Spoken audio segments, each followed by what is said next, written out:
En una noche invernal helada en el Canadá rural, un depredador se movía silencioso sobre la nieve, no un vagabundo, ni un extraño, sino un coronel militar condecorado y de confianza en la seguridad nacional.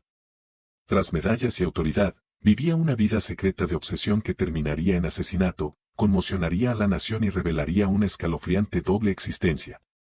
En el invierno de 2010, las comunidades rurales alrededor de Tweed, Ontario, yacían bajo un grueso manto de nieve. El paisaje parecía tranquilo y predecible, un lugar donde la gente reconocía los vehículos y saludaba a los vecinos desde el final de largos caminos. La delincuencia no era algo que los residentes esperaran aquí. La vida avanzaba despacio, anclada en la rutina y la familiaridad. Pero bajo esa calma, algo profundamente inquietante ya empezaba a desarrollarse, una realidad que pronto revelaría una de las dobles vidas más perturbadoras en la historia criminal canadiense. Jessica Joyt era conocida por sus amigos y familia como reflexiva, independiente y discretamente aventurera. Nacida en 1983 y criada en Belleville, Ontario, creció rodeada de un sistema de apoyo cercano que permaneció central a lo largo de su vida. De adulta, Jessica construyó una carrera estable en una empresa internacional de servicios financieros. Quienes trabajaban con ella la describían como confiable y cálida, alguien que afrontaba tanto lo profesional como lo personal con sinceridad. A mediados de sus veintitantos años, alcanzó un hito que le dio gran orgullo. Compró su propia casa en un camino rural fuera del pequeño pueblo de Stoco, cerca de Tweed. La casa era modesta pero muy personal. Alejada de la carretera y rodeada de tierras abiertas y árboles, ofrecía privacidad y tranquilidad. Para Jessica, representaba independencia y un futuro que construía paso a paso. Amaba el aire libre, especialmente durante los largos inviernos de Ontario, y a menudo pasaba su tiempo libre conduciendo motos de nieve por los senderos que atravesaban el campo helado. Sus amigos recordaban su risa como fácil y genuina, y veían en ella una confianza tranquila, la sensación de que su vida avanzaba hacia un futuro lleno de posibilidades. Para enero de 2010, Jessica Joyt tenía 27 años. Nada en su vida sugería peligro. A menos de 20 kilómetros vivía otra mujer cuya vida también reflejaba estabilidad y dedicación. Marie-France Comeau, de 37 años, servía como cabo en las fuerzas canadienses en la base de Trenton. Era conocida entre colegas por su disciplina y fiabilidad, alguien que cumplía sus responsabilidades con cuidado y profesionalismo. Pero más allá del uniforme, amigos la describían como compasiva y con los pies en la tierra, profundamente conectada con su familia. Recientemente, Marie-France había iniciado una nueva relación y parecía entrar en un capítulo esperanzador de su vida. Sus cercanos veían la felicidad formarse en pequeñas acciones significativas. Sus rutinas eran previsibles, sus compromisos firmes. Al igual que Jessica, tenía todas las razones para sentirse segura en su comunidad. Lo que ninguna de las dos mujeres podía saber era que alguien ya las estaba observando, estudiando sus hábitos, aprendiendo sus patrones y esperando el momento adecuado. A un corto trayecto de donde vivían ambas se encontraba la base de las fuerzas canadienses en Trenton, uno de los centros de transporte aéreo militar más importantes de Canadá. De sus pistas partían regularmente aviones con tropas, ayuda humanitaria, funcionarios y dignatarios. La base simbolizaba confianza, disciplina y servicio nacional. En el centro de esa estructura estaba el coronel Russell Williams. Nacido en Inglaterra en 1963 y criado en Canadá, Williams había pasado décadas construyendo una reputación definida por la precisión y el control. Su carrera militar avanzó de forma constante, marcada por roles de liderazgo que exigían juicio excepcional. Con el tiempo, se convirtió en piloto de confianza para transportar a algunos de los pasajeros más importantes del país, incluido el primer ministro. También había volado aviones utilizados por la reina Isabel II durante visitas reales, tareas reservadas solo a quienes se consideraban absolutamente confiables. En julio de 2009, Williams asumió el mando de CFB Trenton, supervisando a miles de militares y uno de los centros operativos más vitales del país. Para sus colegas, parecía calmado, inteligente y muy capaz. Pocos oficiales alcanzaban tal estatus sin ganarse una profunda confianza institucional. Fuera del ámbito militar, Williams llevaba una vida aparentemente estable. Estaba casado con Mary Elizabeth Harriman, una profesional respetada. Juntos tenían casas en Ottawa y Tweed. Su imagen pública reflejaba educación, logros y orden, el retrato de una pareja disciplinada y responsable. Los vecinos describían a Williams como educado pero reservado. Poco en su comportamiento generaba sospecha. Se integraba fácilmente en su entorno, mostrando la autoridad tranquila que se esperaba de alguien en su posición. Sin embargo, mucho antes de los crímenes que más tarde conmocionarían al país, ya se había desarrollado un patrón oculto, completamente escondido tras su respetada identidad. A lo largo de finales de los 2000, surgieron reportes en el este de Ontario sobre intrusiones nocturnas inquietantes. Mujeres se despertaban para descubrir que alguien había entrado en sus hogares mientras dormían. Rara vez había signos de entrada forzada. Puertas y ventanas a menudo estaban cerradas, dejando a las víctimas confundidas sobre cómo un extraño había pasado silenciosamente por espacios que debían ser seguros. Lo que se llevaba el intruso hacía los incidentes aún más perturbadores. En lugar de electrónicos o dinero, se robaban prendas íntimas, lencería, ropa interior y otros objetos personales. En algunos casos, cajones se habían abierto y revisado cuidadosamente. La ropa parecía manipulada, recolocada, a veces desaparecida por completo. El robo en sí era inquietante, pero la violación más profunda provenía de darse cuenta de que alguien había estado físicamente presente, observando, eligiendo, permaneciendo. Para muchas víctimas, las secuelas emocionales fueron duraderas. Dormir se volvió difícil. Los sonidos nocturnos comunes adquirieron un nuevo significado. Algunas instalaron alarmas, otras establecieron rutinas de verificación antes de dormir. La seguridad, antes asumida, se volvió frágil. Los investigadores enfrentaban un desafío difícil. Los incidentes estaban dispersos geográficamente, a menudo en áreas rurales con pocos testigos y evidencia limitada. Sin un sospechoso claro o un patrón inmediato, los crímenes parecían aislados al principio. Pero con el tiempo, los expertos en comportamiento reconocerían algo crítico: la escalada rara vez se anuncia. Se desarrolla en silencio, avanzando de la fantasía a la acción, de la intrusión al control. La noche del 24 de noviembre de 2009, Marie-France Comeau regresó a su casa tras el trabajo en CFB Trenton. No había nada inusual en la noche. Ningún vecino reportó altercados. No sonaron alarmas. Antes del amanecer, su vida fue arrebatada violentamente. Al no presentarse a su turno al día siguiente, surgió rápidamente la preocupación. Su fiabilidad hacía que su ausencia fuera profundamente inusual. Se contactó a las autoridades y los oficiales llegaron a su residencia para verificar su bienestar. Dentro, descubrieron una escena que confirmaba sus peores temores. Marie-France Comeau había sido asesinada. Los investigadores actuaron metódicamente, documentando cada detalle y preservando evidencia potencial. Las primeras observaciones sugirieron un ataque dirigido, no aleatorio, pero sin un sospechoso. Las respuestas seguían siendo esquivas. El shock reverberó por toda CFB Trenton.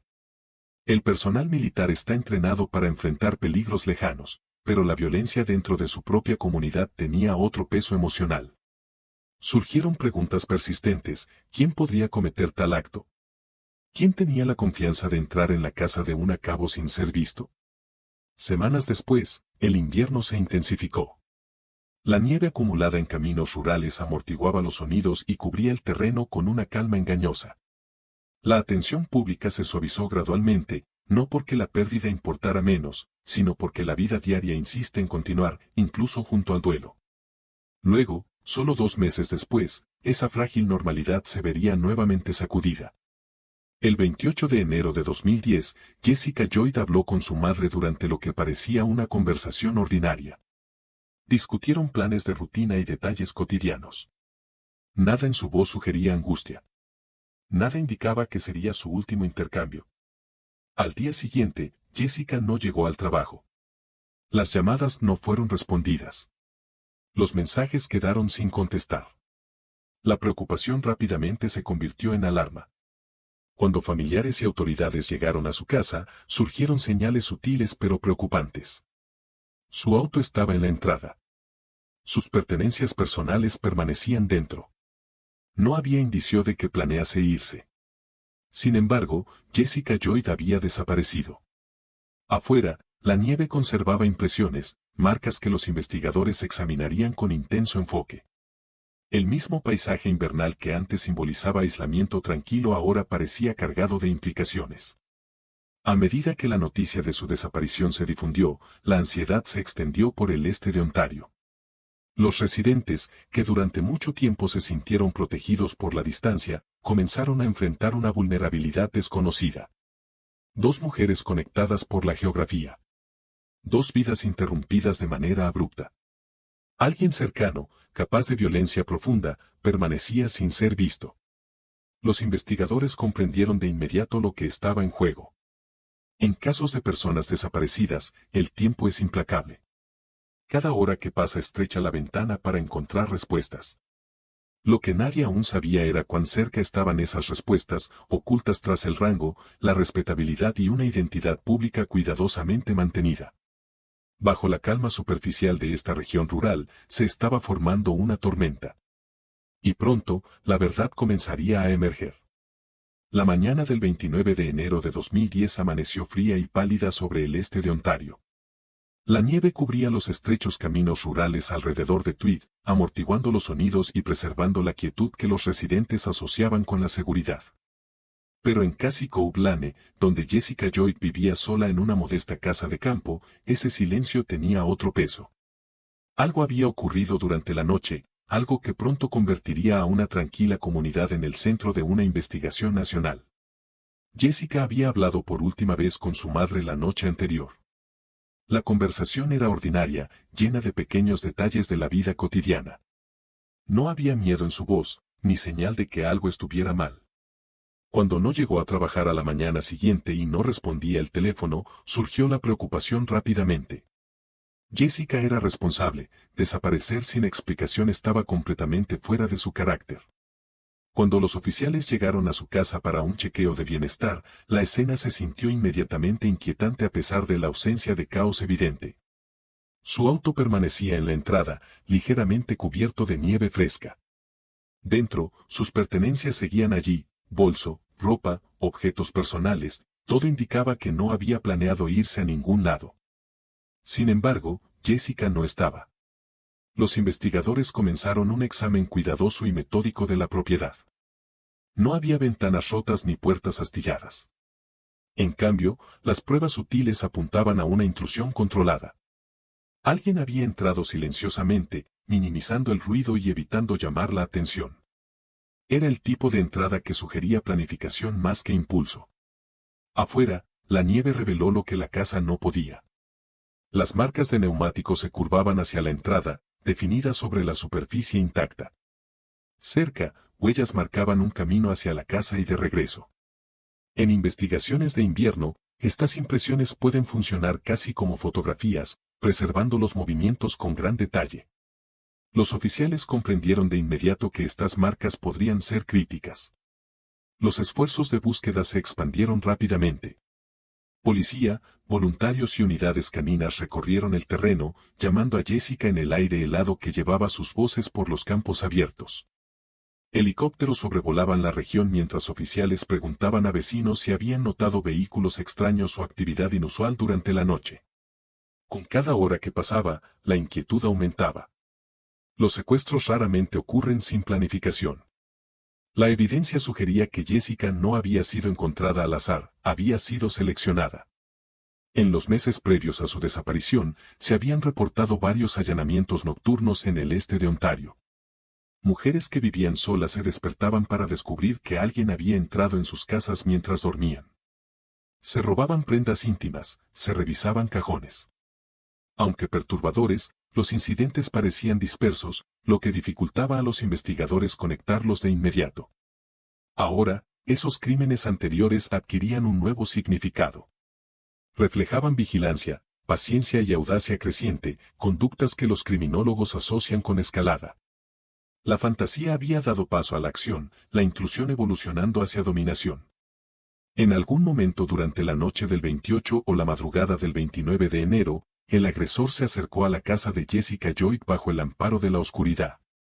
La evidencia mostró que entró sin fuerza, reforzando la impresión de planificación y confianza. Jessica fue confrontada en su dormitorio, un espacio definido por privacidad y seguridad. La presencia repentina de un extraño en ese entorno es casi incomprensible. Un momento, la familiaridad del hogar, al siguiente, el colapso de la seguridad. Los investigadores determinarían después que Jessica fue atada y sacada de la casa por la fuerza. La llevaron al exterior, a la noche invernal, y la colocaron en un vehículo esperando. La eficiencia del acto sugería ensayo, movimientos ejecutados con calma y precisión. Fue conducida lejos de Cassie Cove Lane, dejando solo impresiones de neumáticos, huellas y un silencio que pronto resonaría más allá del camino rural donde vivía. Cuando la noticia de su desaparición se difundió, medios de todo Canadá difundieron su fotografía. Su familia habló públicamente, con evidente temor, instando a quienes tuvieran información a colaborar. Las comunidades se organizaron rápidamente, coordinando búsquedas y compartiendo actualizaciones, unidas por la esperanza de que Jessica aún pudiera encontrarse con vida. Sin embargo, los investigadores debían enfrentar la realidad estadística de los secuestros violentos. El tiempo es implacable en estos casos, y cada día sin respuestas aumenta la probabilidad de daño irreversible. Tras bambalinas, los detectives comenzaron a examinar una posibilidad inquietante, que la desaparición de Jessica pudiera estar vinculada al reciente asesinato de la cabo Marie-France Comeau. El 25 de noviembre de 2009, Comeau había sido encontrada muerta en su casa tras no presentarse a su turno en la base de Trenton. El ataque parecía dirigido. Como Jessica, vivía sola. Como Jessica, había sido confrontada dentro del lugar donde debía estar más segura. A medida que avanzaba el análisis forense, surgieron paralelos escalofriantes. Marie-France había sido agredida sexualmente antes de ser asesinada. El agresor había entrado sigilosamente, dejando mínimas señales de fuerza.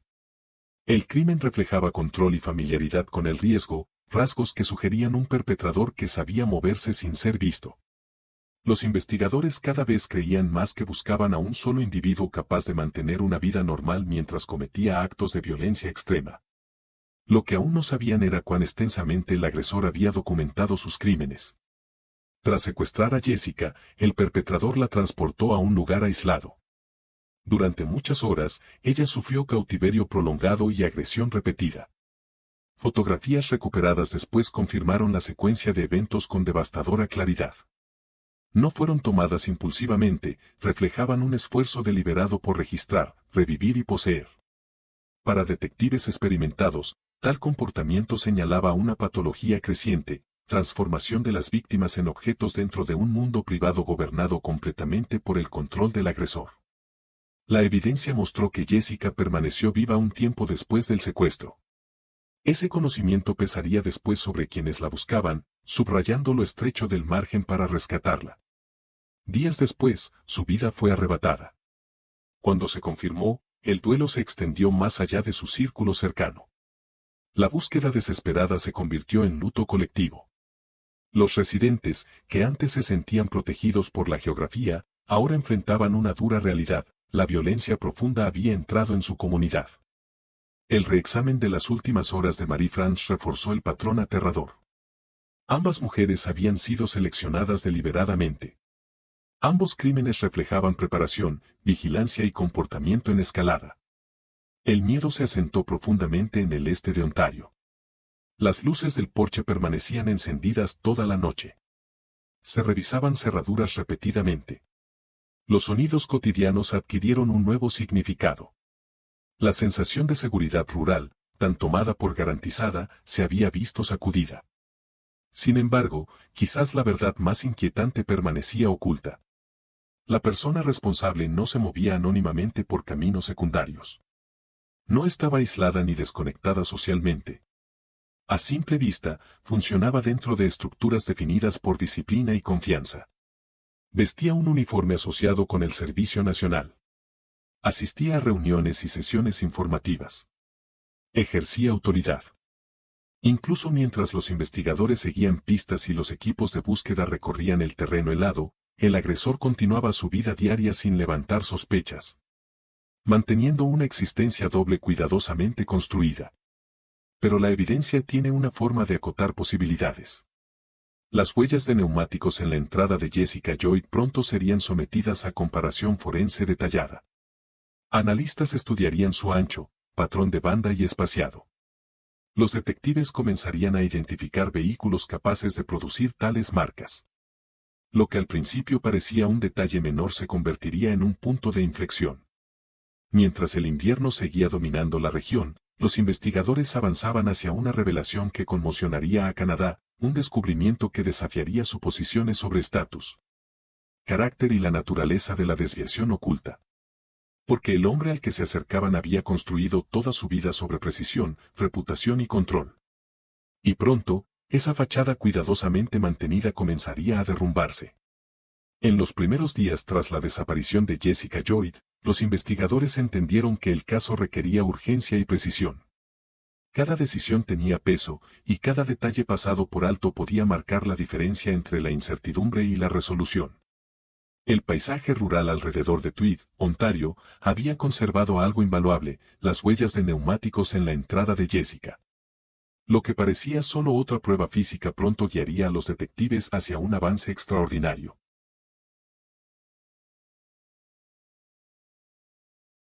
Los especialistas forenses documentaron cuidadosamente las marcas antes de que el clima las borrara. Se tomaron medidas, fotografías y moldes para preservar los patrones. Los analistas notaron el diseño distintivo de la banda y su espaciado, identificando los neumáticos como probablemente de un Nissan Pathfinder o un SUV similar. No era raro, pero la especificidad bastaba para acotar el campo. Los detectives comenzaron el proceso meticuloso de cotejar registros de vehículos dentro de un radio geográfico definido. Surgieron cientos de nombres. Cada uno requería consideración, verificación de antecedentes y, cuando era necesario, vigilancia. Era un trabajo metódico, lento y repetitivo, pero esencial. Al mismo tiempo, los investigadores revisaron el asesinato de la cabo Marie-France Comeau. Las similitudes entre los casos eran imposibles de ignorar. Ambas víctimas vivían solas. Ambas fueron atacadas dentro de sus casas. Ambos crímenes reflejaban planificación, no espontaneidad. Los analistas de conducta apoyaban cada vez más la teoría de un solo agresor, alguien organizado, controlado y capaz de mezclarse en la vida cotidiana. Los allanamientos reportados en el este de Ontario añadían otra capa. Al mapearlos, sugerían familiaridad con los caminos y vecindarios. El agresor parecía cómodo circulando por rutas rurales de noche, minimizando el riesgo de ser detectado. Pronto la atención se centró en un nombre sorprendente en la lista de vehículos, el coronel Russell Williams. Los registros mostraban que Williams poseía un Nissan Pathfinder oscuro registrado a su residencia. Más impactante era la ubicación de su casa en Tweed, a distancia de conducción de ambas escenas del crimen. Por sí sola, la proximidad prueba poco, las comunidades rurales comparten rutas de viaje. Sin embargo, los investigadores están entrenados para notar convergencias. El perfil público de Williams dificultaba conciliar la posibilidad. Como oficial al mando de la base CFB Trenton, supervisaba miles de personas y tenía inmensa responsabilidad. Su carrera reflejaba décadas de disciplina. No había cargos previos ni señales visibles de alerta en su vida profesional. Pero las investigaciones se basan en evidencia, no en suposiciones. Los detectives iniciaron vigilancia discreta. Observaban sus movimientos, documentaban su horario y examinaban su vehículo a distancia. No surgía nada alarmante de inmediato, pero el patrón de la banda de su Pathfinder parecía coincidir con las impresiones de la entrada de Jessica. Para avanzar, los investigadores necesitaban confirmación. El 7 de febrero de 2010, oficiales detuvieron a Williams mientras conducía cerca de Ottawa. El encuentro fue calmado y procedimental. Cumplió sin vacilación mientras la policía fotografiaba sus neumáticos. No hubo confrontación ni señal externa de que el momento tuviera enorme importancia investigativa. Cuando los expertos forenses compararon las imágenes con los moldes tomados en la nieve, la coincidencia fue inconfundible. La probabilidad de que otro vehículo produjera patrones de desgaste idénticos era extraordinariamente baja. Para los investigadores, la revelación fue clarificadora y profundamente inquietante. La búsqueda había pasado de un depredador desconocido a un coronel militar altamente respetado, un hombre confiado con liderazgo en los niveles más altos operativos. Sin embargo, la evidencia de neumáticos por sí sola, aunque poderosa, no contaba toda la historia. Los detectives necesitaban entender la magnitud de sus acciones. El 10 de febrero, los oficiales regresaron con una orden para registrar la residencia de Williams en Tweed. Lo que descubrieron alteraría el curso de la investigación y conmocionaría incluso a detectives experimentados. Se incautaron computadoras, discos duros externos y dispositivos de almacenamiento digital para análisis. Al revisar el contenido, surgió un mundo oculto, carpetas meticulosamente organizadas con miles de imágenes. Muchas mostraban dormitorios de mujeres fotografiados sin su conocimiento. Otras mostraban ropa íntima colocada y catalogada, a veces usada por el propio fotógrafo. Los investigadores reconocieron rápidamente varios objetos como pertenecientes a víctimas que habían denunciado allanamientos. La escalada era innegable. Luego vino el hallazgo más devastador, fotografías documentando los asaltos de Marie-France Comeau y Jessica Joy. Las imágenes establecían cronologías con escalofriante claridad, capturando a las víctimas durante su cautiverio. Los metadatos proporcionaban fechas y secuencias que coincidían exactamente con los crímenes bajo investigación. Para los detectives acostumbrados a reconstruir eventos a partir de fragmentos, esto era diferente, una confesión visual preservada en formato digital. El impacto emocional dentro del equipo investigador fue profundo. Los profesionales están entrenados para mantener la compostura, pero la evidencia exigía no solo enfoque analítico sino también resistencia emocional. Williams fue arrestado ese mismo día. La noticia se difundió rápidamente en Canadá, acompañada de incredulidad. Muchos luchaban por conciliar la imagen de un coronel condecorado con los crímenes ahora atribuidos a él. Colegas en CFB Trenton describieron un choque que recorrió la base con silenciosa intensidad. La confianza, antes incuestionable, se había roto. Pero uno de los momentos más trascendentales aún estaba por llegar. El 14 de febrero de 2010, Williams se sentó frente al detective sargento Jim Smith de la Policía Provincial de Ontario en una sala de interrogatorio. El lugar era deliberadamente simple, paredes neutras, mínima distracción, diseñado para concentrar la atención en la conversación. Al principio, Williams negó su implicación. Su postura permanecía controlada, su tono medido. Sin embargo, los interrogadores experimentados saben que la verdad a menudo emerge no solo por confrontación, sino por la presentación estratégica de evidencia. Smith expuso los hallazgos forenses paso a paso, la coincidencia de neumáticos, las fotografías digitales, los vínculos geográficos. Con cada detalle, el espacio para negar se reducía. Poco a poco, la compostura de Williams cambió. Hombros que parecían firmes comenzaron a caer. Su voz se suavizó. Entonces, en un momento que luego sería ampliamente estudiado en psicología criminal, pronunció palabras que marcaron el colapso de su doble vida cuidadosamente construida. Lo hice. Durante el interrogatorio, Williams proporcionó confesiones detalladas. Describió los allanamientos, el robo de ropa íntima y la progresión de fantasías que se habían intensificado con el tiempo. Reconoció haber seleccionado a Comeau y Joy, detallando la vigilancia previa a cada ataque. Lo más crítico, reveló la ubicación del cuerpo de Jessica Joy. Guiados por sus indicaciones, los investigadores viajaron a un área remota cerca de la autopista 7. Allí, ocultos por el terreno invernal, encontraron sus restos. Para su familia, el hallazgo trajo confirmación devastadora, pero también el fin de la agonizante incertidumbre. Mientras la investigación continuaba, nuevas búsquedas descubrieron más evidencia que vinculaba a Williams con decenas de robos y agresiones sexuales en la región. La magnitud de sus delitos reflejaba años de comportamiento oculto tras una fachada de autoridad. Para muchos, el caso obligó a reconocer algo inquietante: el éxito externo no siempre refleja la realidad interior. Algunos delincuentes construyen vidas ordenadas precisamente para ocultar el caos debajo. Para cuando se formularon los cargos, la base de pruebas era abrumadora: ciencia forense, registros digitales, identificación de víctimas y las propias confesiones del agresor formaban un caso de rara completitud. Los caminos tranquilos del este de Ontario ya no se definían solo por el shock y el miedo. La persona responsable había sido identificada. Sin embargo, el camino hacia la justicia apenas comenzaba. Para cuando Russell Williams fue formalmente acusado, el peso de la evidencia en su contra era abrumador. Los investigadores habían armado un caso respaldado por ciencia forense, registros digitales, testimonios de víctimas y la propia confesión detallada del agresor. Lo que quedaba era el proceso legal, la búsqueda estructurada de responsabilidad dentro de un sistema de justicia diseñado para enfrentar incluso los crímenes más perturbadores con orden y equidad. Williams enfrentaba múltiples cargos, incluyendo 2 homicidios en primer grado, agresión sexual, confinamiento forzado y decenas de allanamientos cometidos durante varios años. Cada cargo reflejaba no solo actos criminales, sino patrones de cálculo y escalada que los fiscales describirían más tarde como metódicos. En octubre de 2010, el caso llegó a una sala de justicia en Belleville, Ontario. El interés público era intenso, aunque el procedimiento fue notablemente contenido.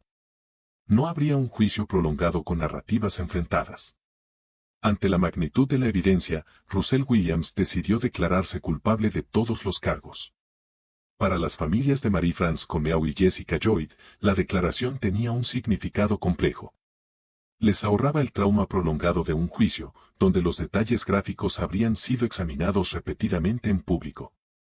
Pero no podía suavizar la realidad de lo que les habían quitado.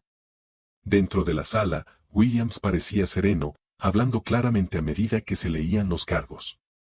Sus confesiones eran directas.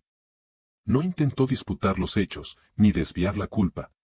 Sin embargo, la calma de su comportamiento solo profundizaba el contraste emocional entre la serenidad de la sala y la violencia de sus crímenes. La declaración de hechos acordada exponía la cronología con claridad devastadora. Describía la vigilancia previa a los ataques, las entradas calculadas a las casas de las víctimas y las agresiones que siguieron.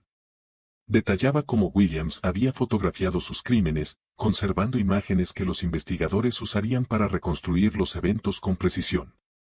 Para muchos oyentes, la naturaleza metódica de los delitos resultaba especialmente difícil de comprender. No eran actos impulsivos por pérdida de control. Reflejaban preparación, un agresor que compartimentaba su vida con alarmante efectividad. Cuando llegó el momento de la sentencia, la sala se silenció. El juez Robert Scott dictó un castigo raramente impuesto en Canadá en ese momento, 2 cadenas perpetuas sin posibilidad de libertad condicional por 25 años cada una, para cumplirse de manera consecutiva. La decisión aseguraba que Williams no podría solicitar libertad condicional durante 50 años, garantizando efectivamente que pasaría el resto de su vida en prisión. Además, recibió largas condenas concurrentes por los asaltos sexuales, allanamientos y delitos relacionados. El fallo enviaba un mensaje más allá del caso individual. Afirmaba el daño profundo infligido a las víctimas y reconocía el impacto duradero sobre sus familias y comunidades. Williams fue despojado de su rango militar y expulsado de las fuerzas canadienses, una caída extraordinaria para un hombre que alguna vez comandó una de las bases aéreas más críticas del país. Las condecoraciones ganadas durante décadas fueron revocadas y el uniforme que simbolizaba confianza y liderazgo fue eliminado permanentemente de su identidad. Fue trasladado a un penal de máxima seguridad, donde su vida continuaría dentro de la rígida estructura del encarcelamiento, un contraste marcado con la autoridad que alguna vez ejerció. Para las fuerzas canadienses, el caso generó profunda reflexión institucional. Se revisaron los procedimientos de selección de personal, sistemas de reporte y prácticas internas de concienciación. Aunque ningún sistema puede predecir completamente el comportamiento oculto, el hecho de que un oficial superior cometiera estos crímenes obligó a conversaciones difíciles pero necesarias sobre vigilancia y responsabilidad. En el este de Ontario, las comunidades comenzaron el lento proceso de sanación. El miedo no desaparece rápido, especialmente cuando la confianza ha sido tan profundamente quebrantada. Sin embargo, con el tiempo, el recuerdo comenzó a tomar una forma más visible. Se realizaron vigilias en honor a Jessica Lloyd y Marie-France Comeau. Se dedicaron senderos, se establecieron becas y se organizaron reuniones para celebrar las vidas detrás de los titulares. Amigos y familiares hablaban no de cómo murieron, sino de cómo vivieron, su humor, su bondad, sus planes de futuro. Jessica fue recordada por su independencia y calidez, por el entusiasmo que aportaba a los momentos cotidianos. Marie-France fue honrada por su servicio, lealtad y la fortaleza tranquila que definía sus relaciones. Al centrar la atención en la memoria más que en la violencia, los seres queridos recuperaron algo esencial, la narrativa de dos vidas definidas no por la victimización, sino por significado. Los criminólogos estudiarían el caso Williams extensamente, señalando con frecuencia el concepto de la doble vida. Exteriormente, representaba disciplina, logro y confiabilidad.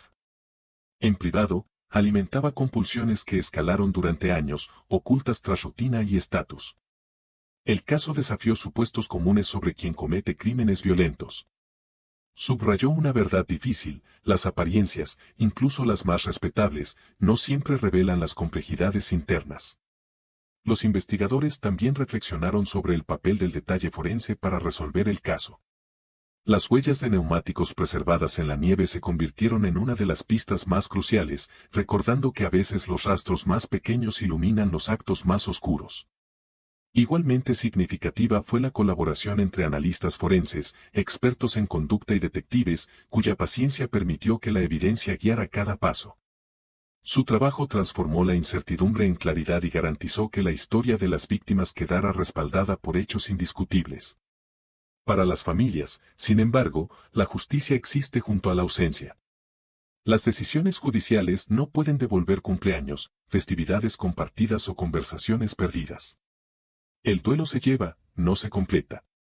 Pero dentro de ese duelo a menudo vive la determinación, el compromiso de recordar, pronunciar nombres y asegurar que las vidas interrumpidas nunca se reduzcan a notas al pie. Hoy, los caminos alrededor de Tweed reflejan nuevamente los ritmos de la vida rural. Cambian las estaciones, cae y se derrite la nieve, y surgen nuevos recuerdos. Pero la historia de lo ocurrido sigue formando parte del paisaje, no solo como sombra, sino como testimonio de resiliencia y de la importancia duradera de la verdad. La historia de Russell Williams no trata de rango, notoriedad o el impacto de su identidad oculta. Trata de las mujeres cuyas vidas fueron arrebatadas y de las comunidades que se negaron a olvidarlas. Marie-France Comeu. Jessica Lloyd. Recordarlas devuelve el foco a donde pertenece, a vidas que importaron, a futuros que debieron desarrollarse y a la silenciosa pero poderosa obligación de dar testimonio. Porque incluso tras la oscuridad más profunda, el acto de recordar se convierte en su propia forma de luz.